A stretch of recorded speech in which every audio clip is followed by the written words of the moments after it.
Hai, bertemu baru kita bercerita rembus dusun kedua. Sebelum aku ngepun ke cerita aku tu, dulu aku beri besar terima kasih. Ngagai bala peningat aku udah nyukung cerita aku tu, lalu aku ngarap ke bala kita terperindang. Menuju bala ke baru ninga cerita aku tu, aku ngarap kita boleh beri sokong ngagai aku, ngau like, share, komen serta subscribe. Bah, berpun kita malamnya nak tak ambis-ambis mesidak berenau ke pengarap barunya. Laban dalam mati sidak agi nak nyamai. Hari nyau jauh malam. Sidak pan belelah ke tubuh diri. Laban pagilah bala mayuh ke andurang kawa. Muji temu pagi tadi nade gawa. Hari pan lalu terang. Mancar menua sitak. Tup tup tup kok bunyi pintu tuai rumah diketuk orang. Apa? Siapa menyak tertemu hari datai? Uji indon, pedak dulu. Siapa kengusung kita yang nemunya? Kok tuai rumah madah harga anak induk ya? Awak pai kok induk. Lalu angkat nuju ke muat pintu. Oh, akik bunyinya pai. Tamak me akik, din apai. Berdapur, baru kang hirup kami tadi. Kok ndok madah agak bunyi. Namanya ya nanumunya nuan kita. Nade kekalak nuan musuangku nanumunya. Tahu ambil ke pengaruh cangkir kekena nuan. Kok tuai rumah mangguang nundi akik bunyi. Nadai utai buka itu angguang. Aku dekat bertanya.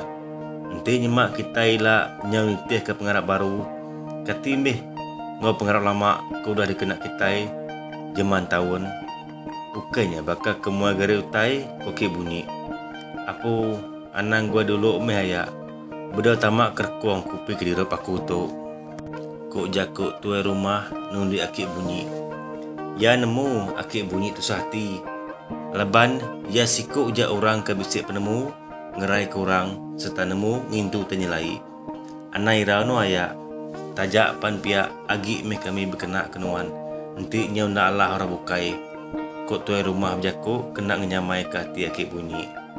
Bekani nuan ka berkena ke aku. Nanti kita serumah udah berkena ke pengarap baru. Munyi ku sidak kemari. Buai habis semua te kelama. Sidak pengaruh, sidak jimat, sidak sakang. Mesti dibuai habis. Kok saut akik bunyi. Tuai rumah pan lalu nak berbunyi.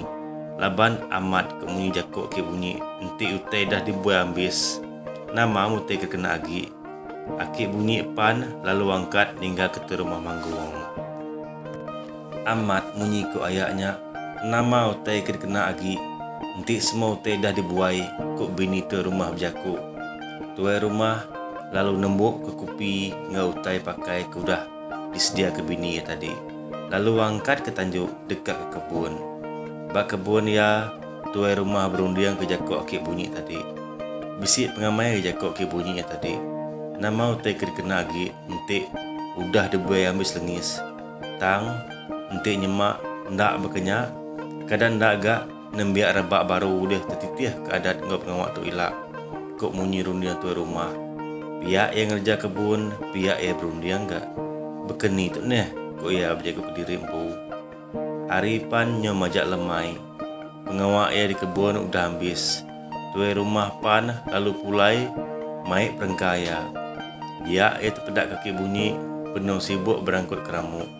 Bah, kini kena berbaik keramunya ya, kok ia nyapa akik bunyi. Kena aku anggap rumah baru duam, kok akik bunyi nyaut ya. Bah, belengkak dulu meh kita bakal kesar itu. Ngarap kepala kita terperindang meh ngau cerita aku tu. Bertemu baru kita ilak bertusun yang ketiga, cerita rembus hari aku. Salam.